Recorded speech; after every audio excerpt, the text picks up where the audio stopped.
Ok, então essa é a parte gramatical que eu gostaria de revisar, né? Repassar hoje com vocês.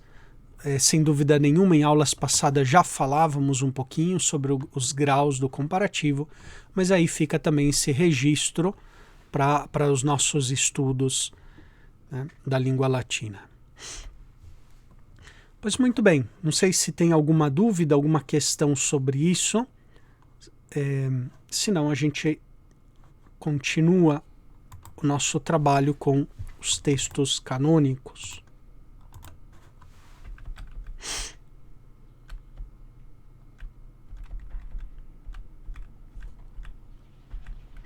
Ok, então vamos lá. Estávamos praticamente terminando aquela parte introdutória dos textos do direito canônico. Faltava só o finalzinho deste cânon aqui, o cânon 207, que fala dos religiosos, né? Então, recapitulando, o cânon 207, ele vai dentro dessa igualdade que existe entre todos os fiéis, né? Tanto clérigos como leigos, todos são batizados, portanto, tem essa mesma dignidade, a mesma missão, contudo, por instituição divina, ou seja, por direito divino, vamos falar assim, por constituição divina, não por constituição eclesiástica, dentre os fiéis, nós temos os ministros sagrados e os leigos. Né? Agora, os religiosos já é por instituição eclesiástica, né, pela vida da igreja, e eles podem ser oriundos dos dois grupos, quer dos clérigos, quer também dos leigos. Né? Então, hoje em dia é muito comum, sobretudo nas ordens masculinas, a maioria serem também clérigos, né? Mas no passado era o contrário, a maioria eram leigos, né? Que professam os conselhos evangélicos. Então, os religiosos entram nesse estado de vida. E estávamos vendo precisamente esse parágrafo aqui. Né? Então, repito um pouco a tradução, me parece que faltou essa última frase aqui. Então, exutraque parte. O traque, eu dizia para vocês que é um e outro. Vamos abrir aqui o dicionário. Um e outro.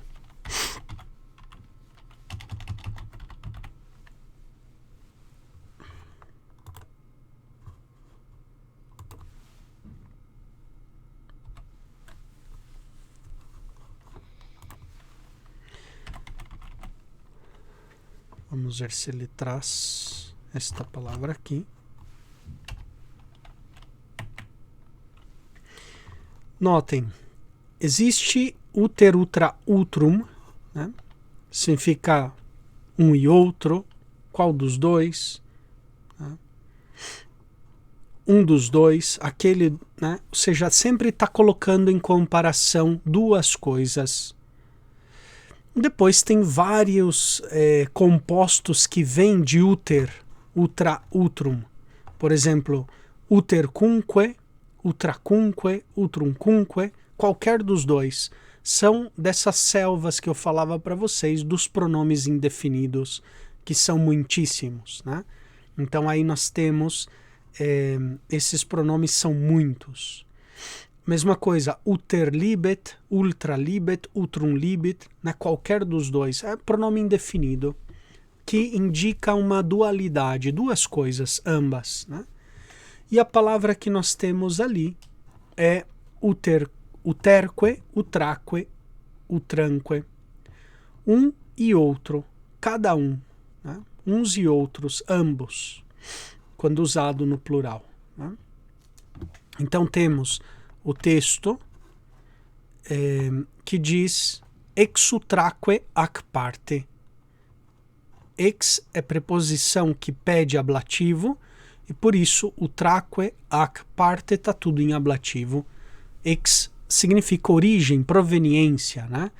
Ou seja, de ambas esta parte, literalmente, né, no singular, mas no português a gente tem que traduzir no plural. De ambas estas partes, ou seja, parte significa divisão, né?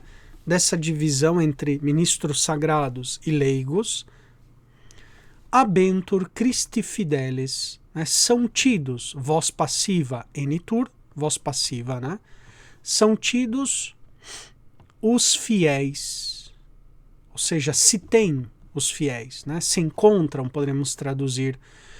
O verbo habet também significa encontrar-se. Era uma forma até mesmo de saudação, né? De pergunta, quando alguém encontrava alguém na rua, por exemplo, dizia como te habes, né? Ou seja, literalmente, como te encontras, né? Como estás? Como te habes, como tu te tens, né? Ou seja, como te encontras. Então, de cada uma destas partes se encontram, né, se tem os fiéis. Os fiéis que, né, os quais, qui, professione conciliorum evangelicorum per vota autalia sacra ligamina. Então, os quais, qui, professione conciliorum evangelicorum, pela profissão dos conselhos evangélicos, per vota autalia sacra ligamina. Né? Per significa através de, né? Pelos votos ou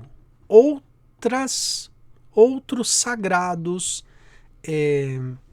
ligamen é algo que liga, que une, né? Significa vínculo, ligamento, por outros sagrados, podemos até ver aqui no dicionário também.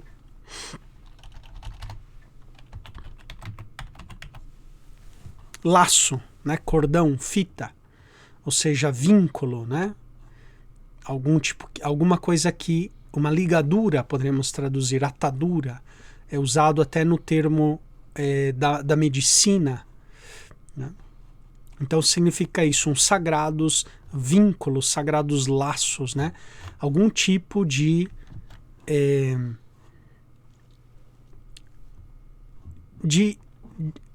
vínculo, de promessa, podem ser, às vezes não é voto, mas ele faz simplesmente uma promessa de pobreza, castidade, obediência, etc. Né? Então, através dos votos ou de outros sagrados vínculos, ab ecclesia agnita et sancita. Então, agnitus é do verbo, ele vem do verbo conhecer, né? Então, aqui nesse sentido é reconhecer. Outra vez mais, vamos ao dicionário, né? Quem depois vai conhecendo um pouco, quem conhece um pouco das raízes do latim, com o tempo vai praticamente, sem buscar no dicionário, vai intuindo o significado das palavras, né? Não é que eu lembrasse do verbo agnosco, que é o verbo reconhecer, conhecer, né? Mas vendo a raiz, esse GN, né? E o resto da palavra, a gente já deduz que é o verbo conhecer, né? Porque daí vem, por exemplo, gnose, agnóstico, gnosticismo, cognição. Então a pessoa já vai intuindo, graças um pouco à familiaridade com as raízes latinas, né? Então, agnitus de agnosco. Então eu vou para o verbo agnosco. Agnosco ou adgnosco é a mesma coisa. Significa reconhecer. Ele dá exemplos aqui. Conhecer, né? Perceber, admitir, declarar, confessar. No nosso texto latino, acho que a melhor tradução sem dúvida nenhuma, de Anyita, é reconhecidos. E está no mesmo caso que Vota e Sacra Ligamina, porque está em acusativo neutro plural, né? Então, é um particípio, Anyita e Santita, que concordam com Vota e Sacra Ligamina. Então, esses votos e esses sagrados vínculos são reconhecidos, ou seja, reconhecidos e sancionados, a mesma coisa, né? Santita, se eu coloco Santita, não vou encontrar nada, né? Mais ou menos eu tenho que deduzir que se trata de um particípio, isso é a prática, né? Sanctitus, daí vem de sanctus, sancta, sanctum, é um particípio desse verbo aqui, né? Vamos ver. Eu acho que existe sancho, exato, sancho. Sancho, que é tornar sagrado, inviolável, daí vem a palavra santo, né? Santo é aquilo que foi sancionado, se tornou consagrado, né? Estabelecido de modo solene, né? Daí vem sancionar, ratificar, né? Ok, então sancho, santis, santire, sanxi, sanctum, ou sanctitum, existe também a forma, né? É o particípio desse verbo aí. Vamos ver, sancho. Desaneio.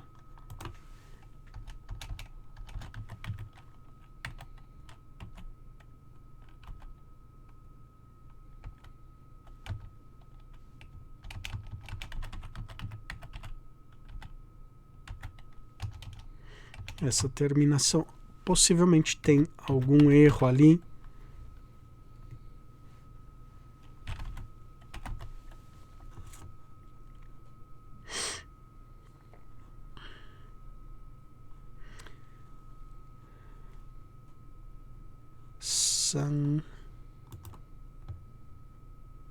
Provavelmente não é.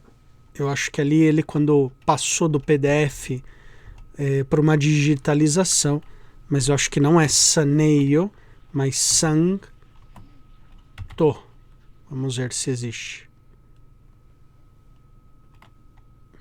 Bom, aí teria que adivinhar, mas eu acho que é um erro ali de digitalização. Às vezes o computador, né, quando a gente passa de um texto em PDF diretamente para um leitor, né, em Word ou em outro arquivo de outro tipo, às vezes ele lê mal, né? Mas o verbo sancho é precisamente isso, né? É sancionar. E aqui nós temos então que esses votos ou outros vínculos são reconhecidos, né? Reconhecidos e sancionados, né? Ou seja, ratificados ab ecclesia. O particípio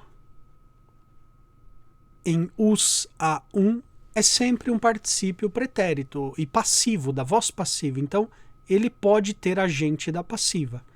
Então, quem reconhece, esses votos sancionam, são sancionados por alguém. Aqui, no caso, pela igreja. Né? Reconhecidos e sancionados pela igreja. Agente da passiva. Ou seja, a igreja reconhece e sanciona os votos. Então, repito até aqui. De cada uma destas partes se encontram os fiéis que, pela profissão dos conselhos evangélicos, através dos votos ou outros sagrados vínculos, reconhecidos e sancionados pela igreja, suo peculiare modo deo consecrantur. Ok? Então aqui tem o verbo principal, consecrantur, ou seja, são consagrados. Agora, quem é consagrado é consagrado a alguém dativo, Deu. São consagrados a Deus, suo peculiare modo, né, de seu modo, por seu modo peculiar, de um modo peculiar, poderíamos traduzir, né, de um modo especial. Et ecclesiae missioni salvifice prosunt.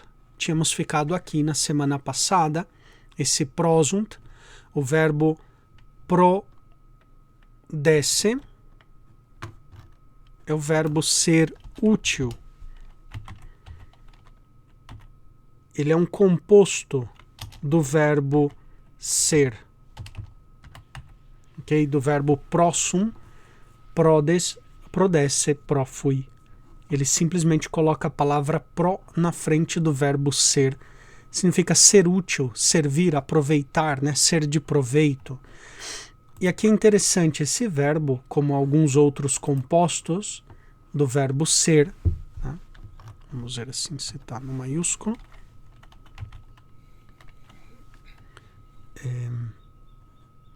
Deixa eu aumentar o tamanho da letra. Esse verbo aqui, ele é composto da preposição pro, né, e o verbo ser. Então, quando o verbo ser começa com S, ele simplesmente, né, fica normal, próximo, basta unir. Né? Agora, se o verbo começa com S ou consoante, ele fica normal. Né? Mas se começa com vogal, por exemplo, sum, est, depois vai vir est. Para evitar essa cacofonia do O e o E, né, o que acontece aqui? Ele ganha um D. Prodes, prodest. E assim vai. Né? Depois, quando ele é com S, ele volta para o normal. Às vezes, a gente vai encontrar escrito com 2 S's. A mesma coisa. Né? Depende um pouquinho dos autores que escrevem, mas, em geral, ele fica normal com um S só. Né? Então, prosum, prodes, prodest, prósumos. Então, começou com vogal. Quando tem o início em vogal, ele ganha o D, prodest, que é o verbo ser de proveito, ser de utilidade. Né?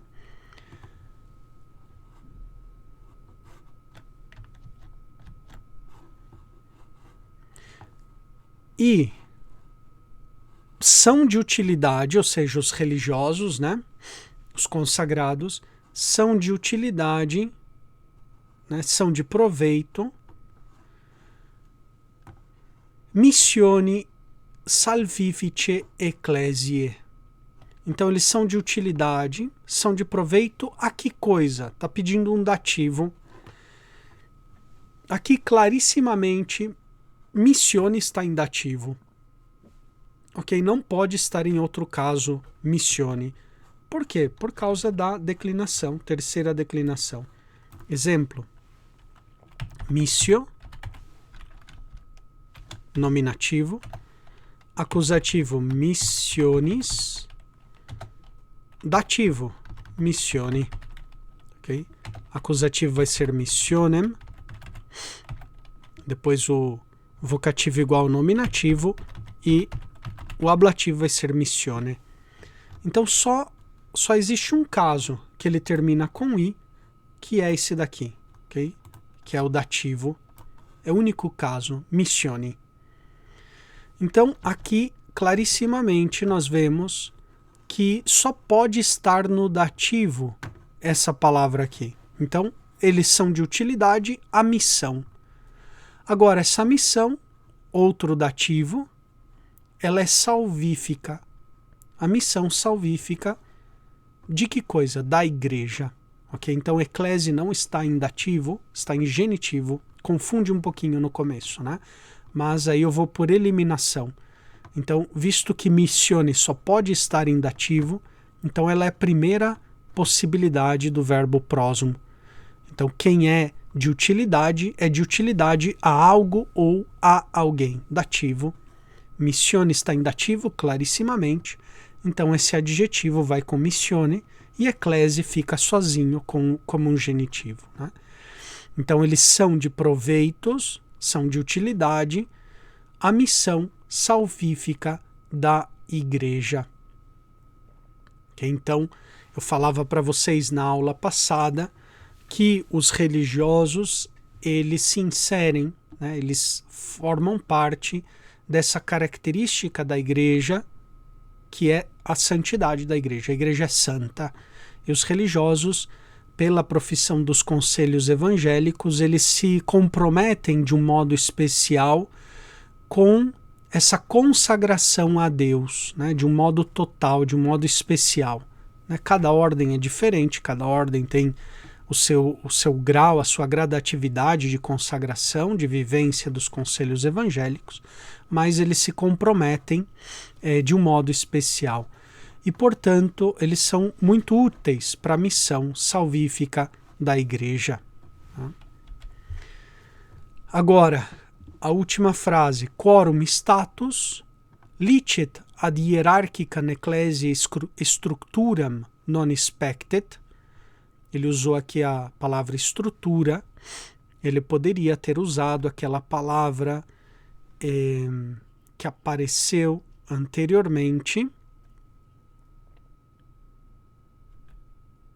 Aqui está compago, compade, compadis, né, que significa também as articulações, né, as junturas, e metaforicamente também significa estrutura. Né?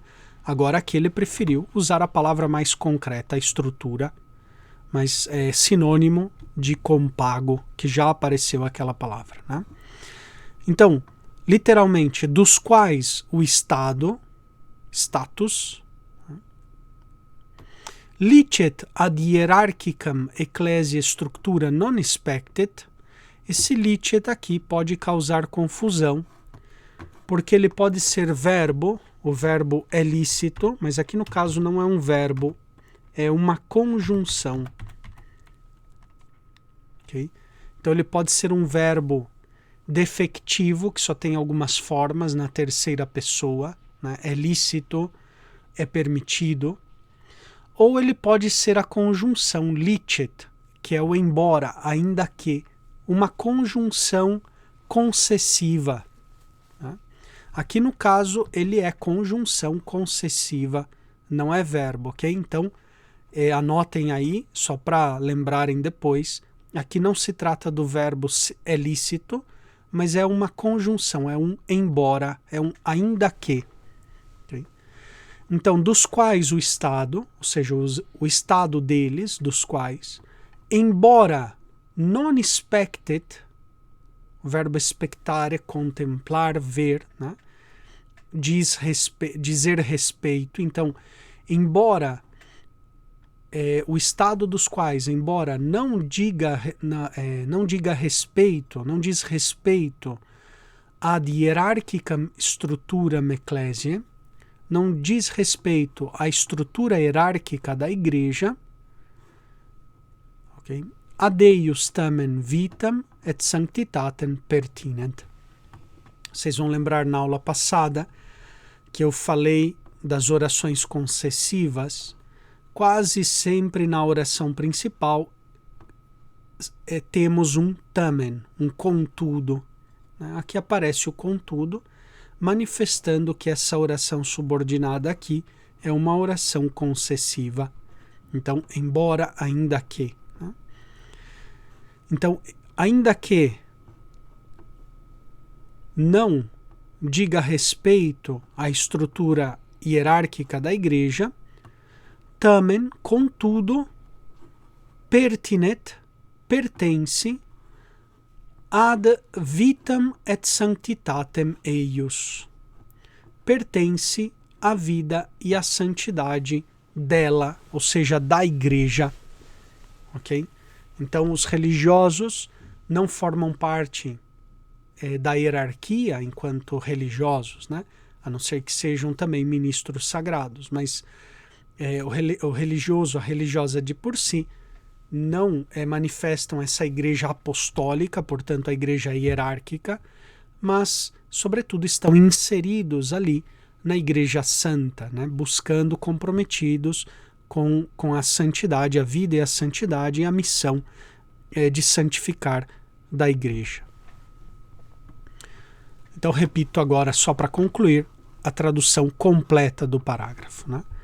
Então, de ambas estas partes se encontram os fiéis, os quais, pela profissão dos conselhos evangélicos, através dos votos ou outros sagrados vínculos, reconhecidos ânita e sancionados pela Igreja, consecrantur verbo, são consagrados Deu a Deus, suo modo peculiare, a seu modo peculiar especial, e prosunt, e são úteis, são de proveito, para a missão salvífica da Igreja.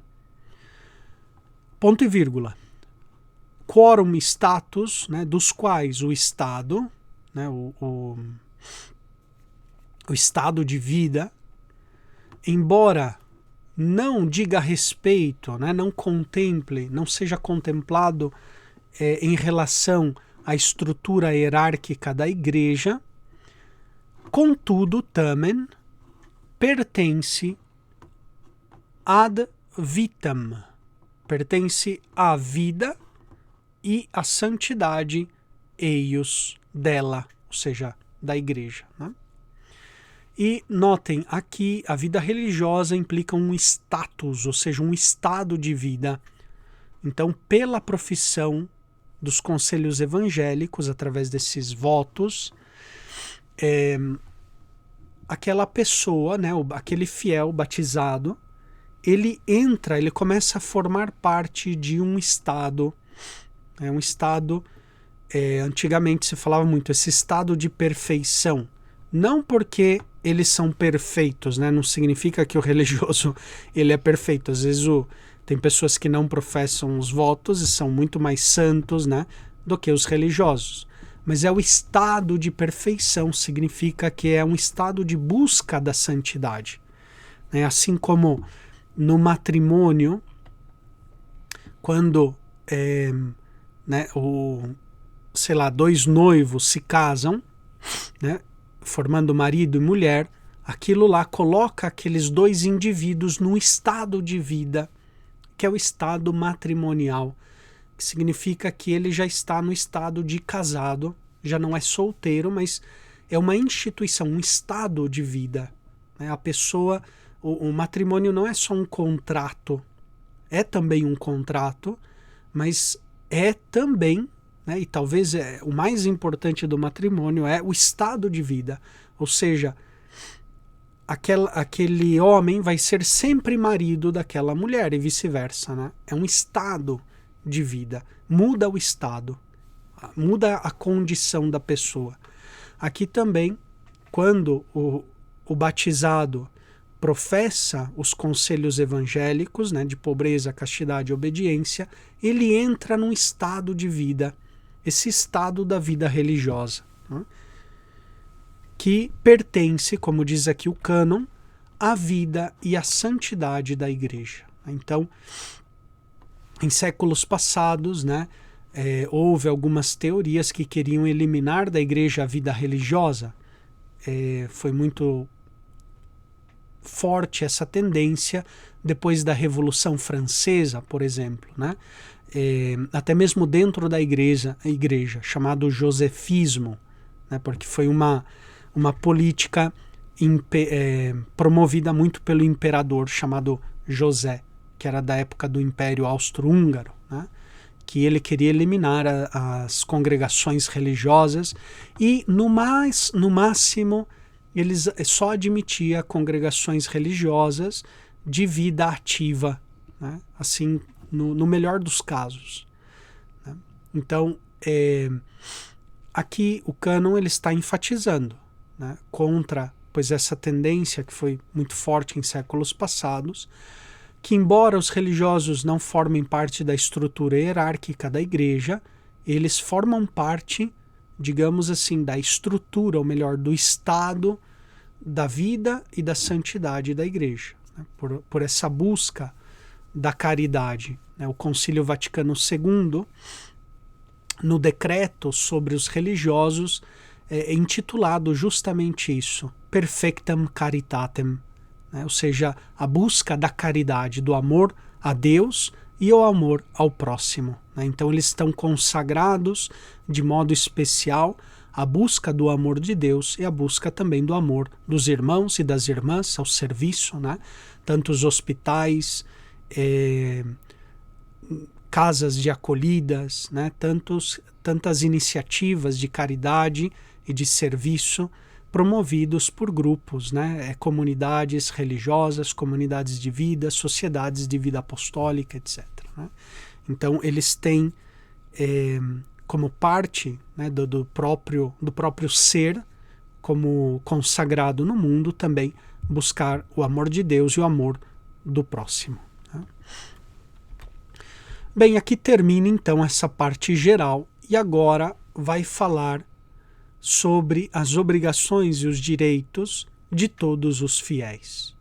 E aqui é uma parte geral, ou seja, fiel é tanto fiel clérigo como fiel leigo e, portanto, também os religiosos. Aqui então vai falar dever de todos os batizados, né? Deveres e obrigações. Então nós temos o título, a preposição de, que pede ablativo, e obligationibus et iuribus está em ablativo. Esse de aqui, ele pode significar origem, né, proveniência, ou pode indicar uma matéria, assunto sobre a qual vai ser tratado, falado, né? Aqui no caso é uma preposição de assunto, ou seja, eu vou falar agora, esse título falará sobre as obrigações e sobre os direitos omnium Christi fidelium, genitivo plural, de todos os fiéis. Okay? Então, esse pronome aqui indefinido, omnis, ele se declina da seguinte maneira. Vamos aqui abrir de novo. Ele é um pronome indefinido, mas funciona como um adjetivo. Então, vamos colocar assim. Nominativo, ele vai ser omnis no masculino e no feminino. Então, por exemplo, omnis terra, ou um nome masculino, por exemplo, omnis populus, né, todo o povo. E no neutro ele vai ser omne.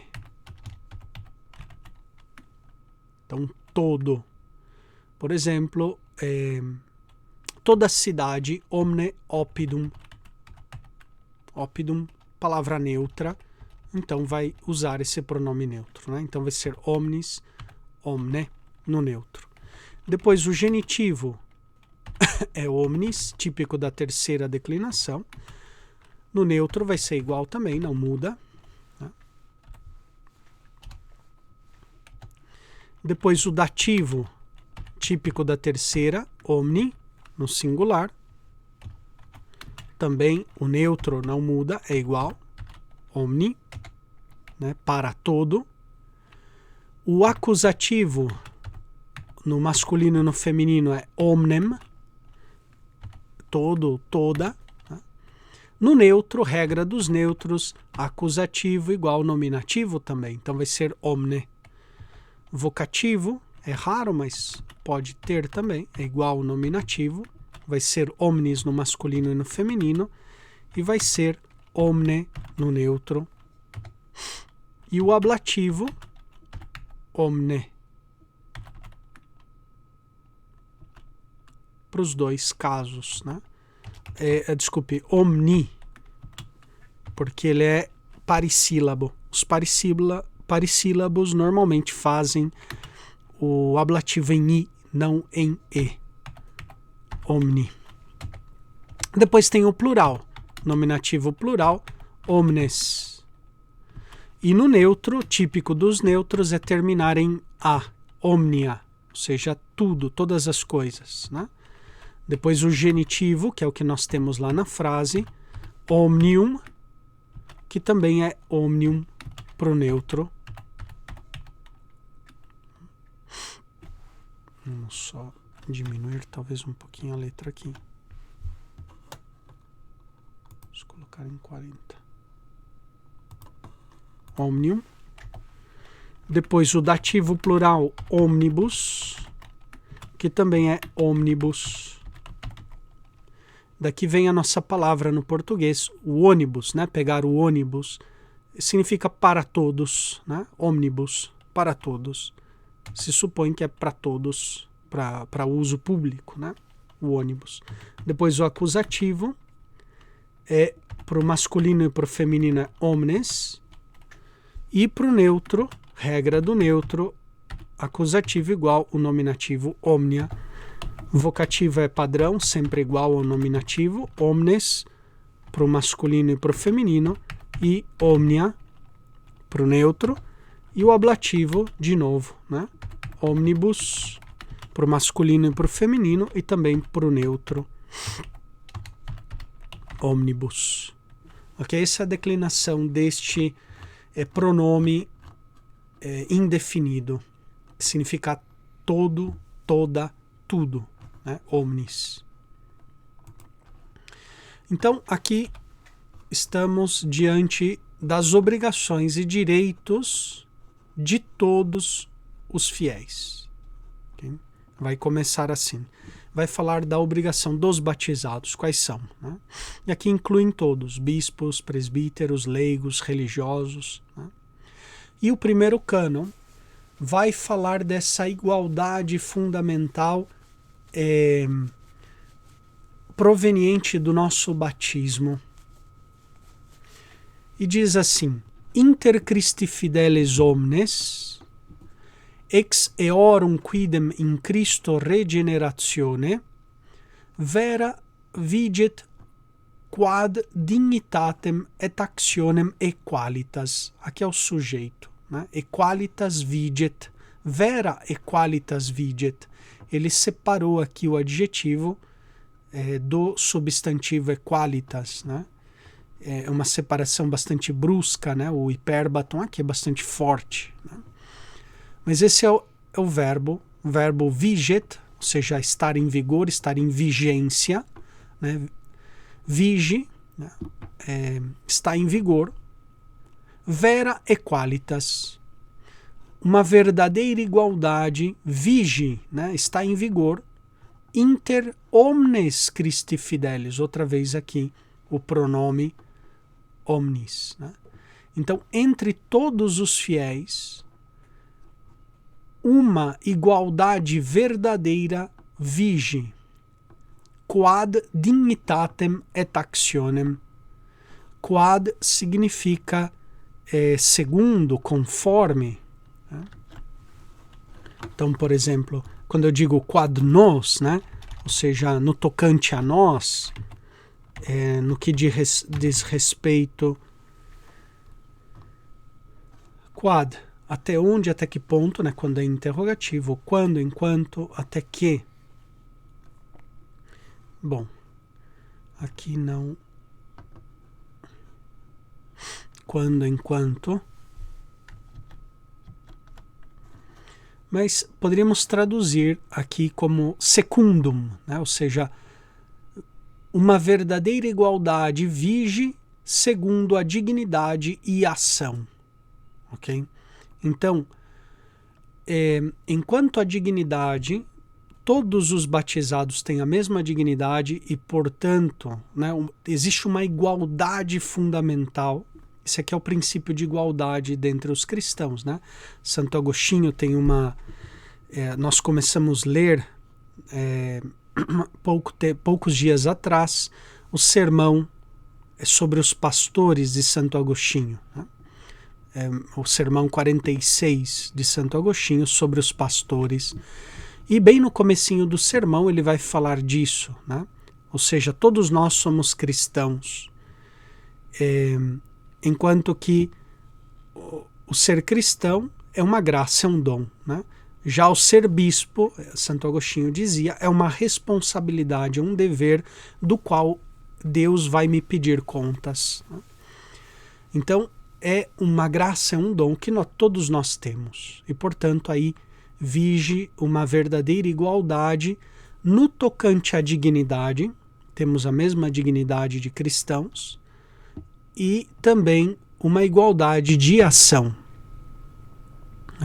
Ação, pensem aqui que não é simplesmente uma ação externa, mas, sobretudo, também uma ação interna. Pelo batismo, nós somos capazes de oferecer, como diz São Paulo, esse culto espiritual. Ok? Ou seja, nós somos capazes de fazer atos espirituais de fé, de esperança, de caridade, que são agradáveis a Deus pelo batismo, né? Então é uma ação, vamos dizer, interna, mas também externa, né? Essa fé, essa esperança, essa caridade, que não é uma virtude humana, são virtudes sobrenaturais, né? A gente chama ela de virtudes teologais, que uma pessoa não batizada não tem essa capacidade de tocar a Deus com a fé, com a esperança e com a caridade, né? Fé teologal, né? Que o batizado tem. Então, ele é capacitado para oferecer esse sacrifício santo, né? Esse culto espiritual de fé, de esperança e de caridade, tanto internamente, na sua vida íntima, pessoal, mas essa fé e essa caridade, essa ação interna de fé e de caridade também é externa, né? Ele pode manifestar essa fé, né? Ou seja, realizar esse culto espiritual de fé, de esperança e de caridade externamente. Tanto, vamos dizer assim, na participação na liturgia, mas também no serviço aos mais necessitados, etc., né? Sempre o batizado, ele vive, como diz São Paulo, vive na fé, né? Pela fé. O justo vive da fé. Nós fomos justificados pelo batismo, né? Nós fomos regenerados pelo batismo e, portanto, agora nós vivemos graças à fé, né? Temos essa capacidade, né, da fé que Deus nos deu. Isso não é um mérito nosso, é dom de Deus, é graça de Deus, né? Então, entre todos os fiéis, vera equalitas viget, uma verdadeira igualdade vige no tocante à dignidade e à ação, né? Então aqui uma ação cristã, vamos dizer assim, né? Que provém do nosso batismo. Nós fomos habilitados para oferecer esse culto espiritual, né? E agora esse inciso aqui, que está entre vírgulas, vai explicar de onde vem essa igualdade. Ex eorum quidem in Christo regeneratione. Então, ex é uma preposição de origem e pede ablativo. Eorum não está em ablativo. Quidem é um advérbio, não tem caso nenhum, né? É invariável, significa sem dúvida. In é uma preposição que também pede ablativo. Provavelmente in está com Cristo. E depois aqui um ablativo, regeneratione. Tem essa famosa inclusão, né? Ele incluiu entre o ex e regeneratione outra locução prepositiva in Cristo. Então nós temos que traduzir assim: da regeneração, ou proveniente da regeneração, deles eorum in Cristo. Então, de onde vem essa igualdade? Provém dessa regeneração, né, dos fiéis em Cristo, né, que vem através do batismo. O batismo é o sacramento da nova geração, do novo nascimento. Então, visto que todos os batizados renasceram pelo batismo, vem daí uma fundamental igualdade, né? Ou seja, todos nós somos irmãos, porque todos nós somos filhos de Deus pelo batismo. Entre todos os fiéis, poderíamos traduzir, né? Pela regeneração deles em Cristo. Esse quidem significa sem dúvida, certamente, não precisam traduzir, né? Vige uma verdadeira igualdade, quad, né, no tocante, segundo a dignidade e a ação. Quacunti, secundum propriam cuiusque conditionem et munus, ad edificationem corporis Christi cooperantur. Aqui uma frase longa, mas existe só um verbo conjugado aqui. Então nós temos praticamente uma só oração. Um só verbo conjugado, uma só oração. Aí eu vou trabalhar então com esse verbo, o verbo cooperare, só que na voz passiva, porque é um verbo, ele pode ser um verbo depoente, cooperare, ou operor, é um verbo depoente. Vamos ver se ele tem o verbo normal. Não. Ok? Ele só existe na voz passiva. Operor, operaris, operari, operatus sum, que significa trabalhar, realizar um trabalho, né? Fazer algo. E aqui nós temos o cooperor. Não sei se ele vai trazer aqui.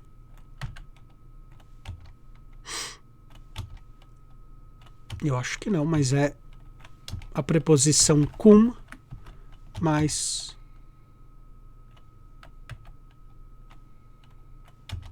que é o verbo cooperar. Esse dicionário, como eu disse para vocês, ele prefere mais um latim clássico. Então ele traz as palavras usadas pelos clássicos. A palavra colaborar é mais própria do latim eclesiástico. Por isso ele não traz aqui. Ele praticamente não tem vocabulário eclesiástico aqui, do latim eclesiástico, né? Então, onde estamos aqui no final, cooperantur, né? O verbo cooperar, trabalhar com. Então, esses fiéis, eles cooperam. Quem coopera para algo, né? Com algo. Cooperam ad edificationem corporis Christi. Então, perdão, quem coopera? Cunti, todos, né? Todos os fiéis cooperam para a edificação do corpo de Cristo. E depois tem esse inciso aqui, secundum propriam conditionem cuiusque. Já apareceu uma expressão similar a esta, não sei se eu vou encontrar aqui rapidamente.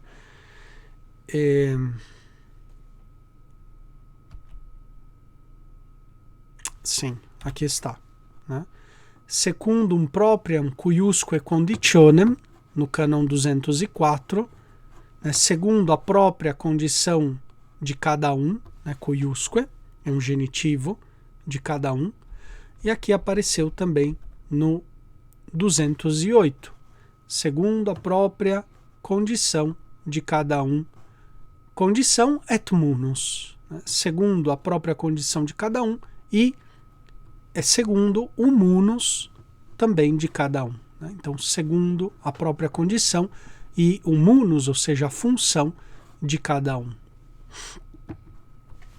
Ok? Então, repito a tradução completa, tentando seguir mais ou menos a ordem aqui da frase, né? Então, entre os fiéis todos, pela regenerazione, pela regeneração eorum deles em Cristo, vera equalitas viget, né? Vige, está em vigor, uma verdadeira igualdade, equalitas equalitatis, é da terceira declinação. Quad dignitatem et actionem. Então, essa igualdade no tocante à dignidade e à ação. Qua cunti, qua está no ablativo, então, pela qual todos, né, cuntus, esse daqui também é outro adjetivo que é sinônimo de omnis. Vamos ver. Mas ele é mais simples, porque ele segue um adjetivo de primeira classe. Cunctus no masculino, como dominus, cuncta no feminino, como rosa, né, como domina, e cunctum no neutro, significa todo, toda, tudo. Também é um pronome indefinido, cunctus, cunta, cunto. Para não repetir a palavra omnis, ele preferiu, né, usar cunctus.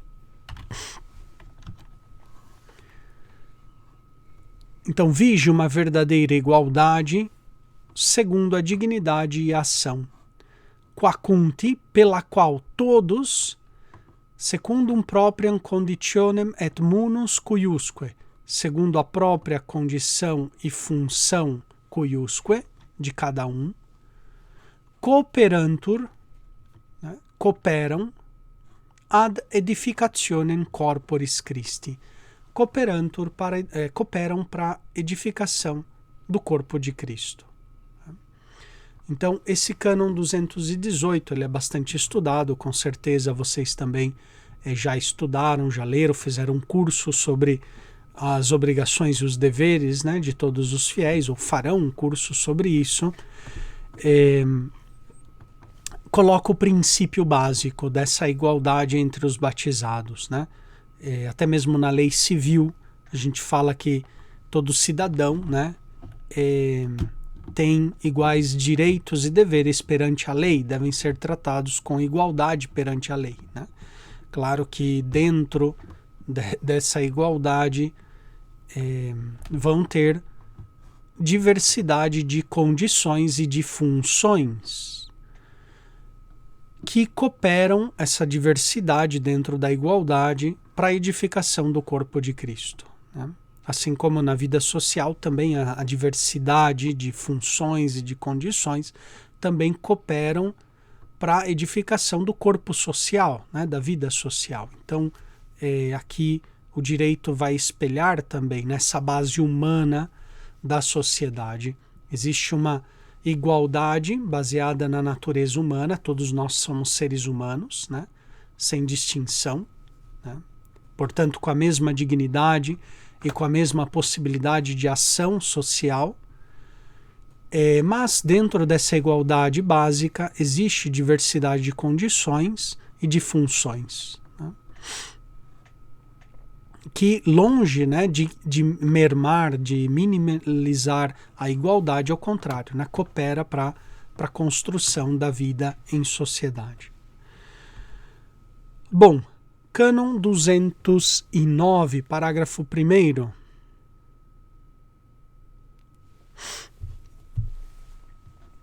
Christi fideles obligatione ad stringuntur sua quoque ipsorum agende ratione ad communionem semper servandam cum ecclesia. Então aqui temos uma frase, não é muito longa, mas temos que encontrar o verbo conjugado, primeira coisa, né? Então, nós olhamos, Christi fidelis não é verbo, é um substantivo, obligatione também é um substantivo, ad stringuntur é um verbo, né? Enitur, na voz passiva, ad stringo é o verbo, né, que vem de stringo, daí é algo adstringente, né, que aperta, que oprime, que por assim dizer, até pegar em mãos, ou seja, né, manter assim, ad stringuntur, né? Até mesmo apertar pode significar, né? Depois nós temos sua, pronome possessivo, quoque, um advérbio também, ipsorum, pronome, né? Ipse, ipsa, ipsum, pronome indefinido, o mesmo. Agendi é um gerúndio, né? No genitivo, não é verbo conjugado. Depois ratione, substantivo, ad, preposição, communionem, outro substantivo, no acusativo, porque a preposição ad pede acusativo. Semper, outro advérbio, né, de tempo, sempre. Né? Servandam é um gerúndio em acusativo, porque ad mais gerúndio no acusativo, oração final. Né? Vocês vão lembrar um pouquinho disso do que nós falamos. Né? Ad mais gerúndio em acusativo, oração final. Para o verbo servo, servare, significa manter, conservar. Então, por exemplo,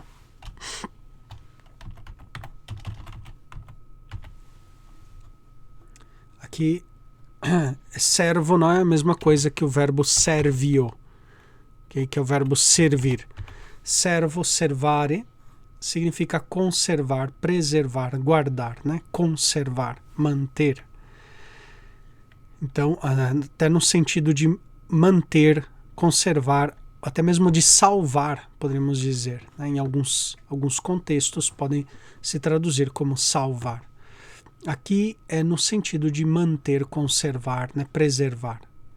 Depois, cum, preposição, que pede ablativo, e eclésia, substantivo no ablativo. Ok, então temos um só verbo, o verbo adstringo. Vamos ver se ele vai adstringo, provavelmente não tem, mas talvez tenha astringo, ou stringo, pelo menos, né? Ele tem astringo. Às vezes ele coloca entre parênteses aqui, ou seja, que astringo é a mesma coisa que adstringo, que a sua vez é a mesma coisa, a raiz do verbo é stringo, que daí vem estrangular, né? Apertar, manter, cerrar, estreitar, comprimir, oprimir, né? Então tem esse sentido de contrair, restringir.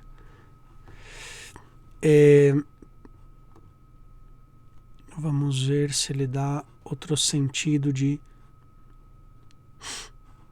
obrigatoriedade, né? Não. Mas, por exemplo, astringo,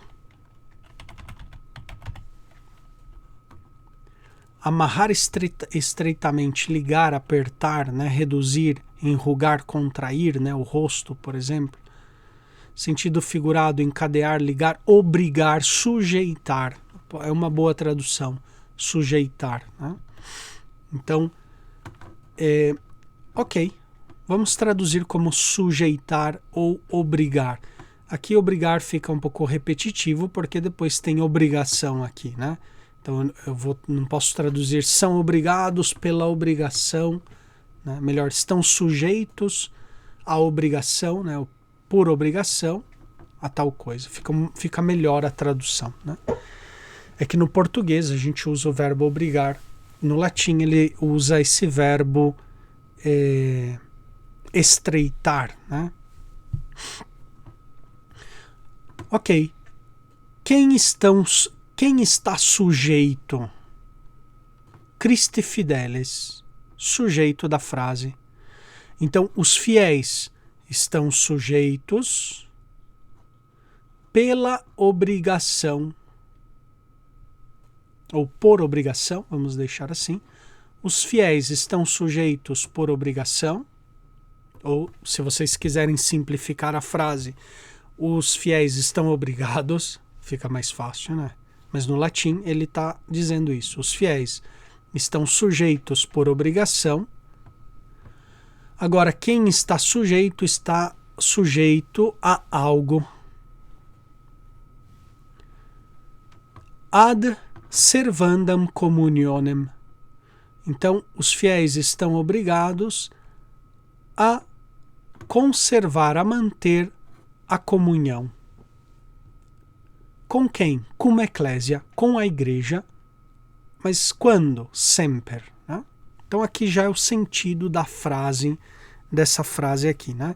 Os fiéis estão sujeitos por obrigação a manter sempre a comunhão com a igreja. Então, uma das primeiras obrigações dos fiéis, ou seja, de todos os batizados, hein? Clérigos, leigos, religiosos, religiosas, é manter sempre a comunhão com a igreja, né? Agir sempre em comunhão com a igreja. Sua quoque ipsorum ratione agendi. Então aqui não tem verbo, mas tem palavras em ablativo, como sua e ratione. Vamos tentar entender essa frase. Literalmente a gente pode traduzir assim, né? Pela sua razão de agir dos mesmos, quoque significa também, né? Então, também pela sua razão, razão também significa motivo, né? Pela sua própria razão ipsorum, né? Significa próprio, pela sua razão de agir dos mesmos, ok? Então,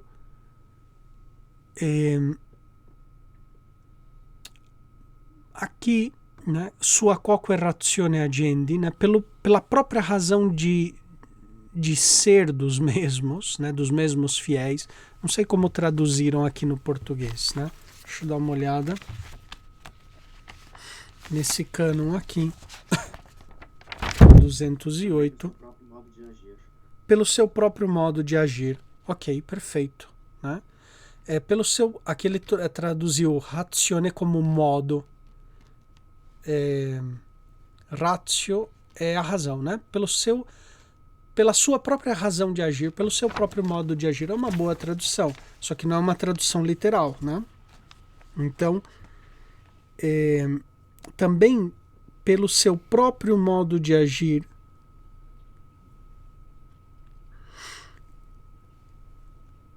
os fiéis são obrigados a conservar sempre a comunhão com a igreja, né? Então, aqui traduz no seu modo de agir. Ok. Em vez de ele traduzir por, né, ou seja, através, ele traduziu no seu modo de agir.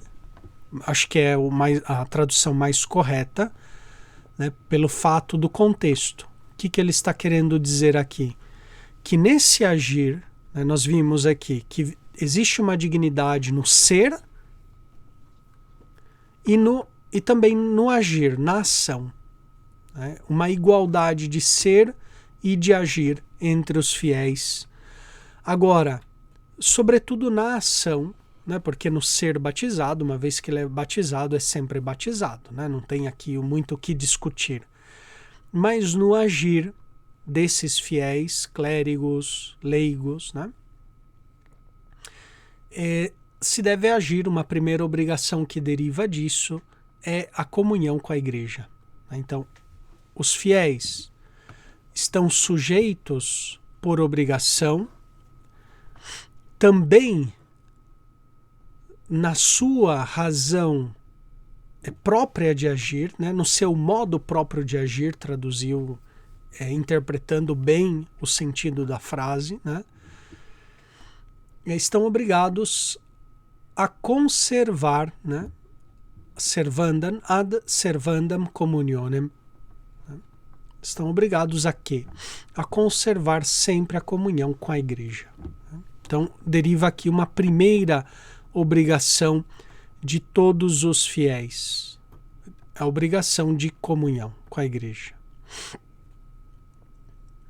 E depois esse seguinte parágrafo aqui vai especificar mais, né? Magna cum diligência, officia ad implant, quibus tenentur erga ecclesiam tum universam tum particularem, ad quam secundum juris prescripta pertinent. Aqui, magna cum diligência é aquela forma um pouco elegante que já apareceu, né? de magna cum laude, por exemplo, né? Summa cum laude, magna cum diligência, ou seja, com grande diligência. Traduzo rapidinho, o tempo já está se esgotando,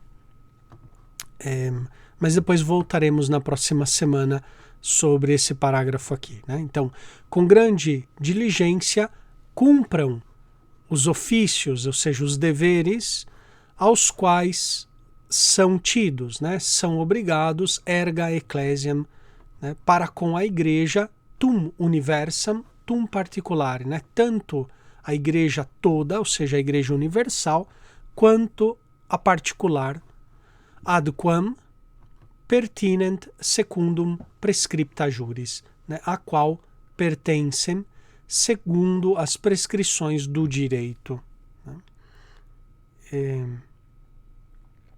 Então, nós temos alguns officia, ou seja, alguns deveres que nós devemos cumprir para com a Igreja Universal, né? E também para com a Igreja particular.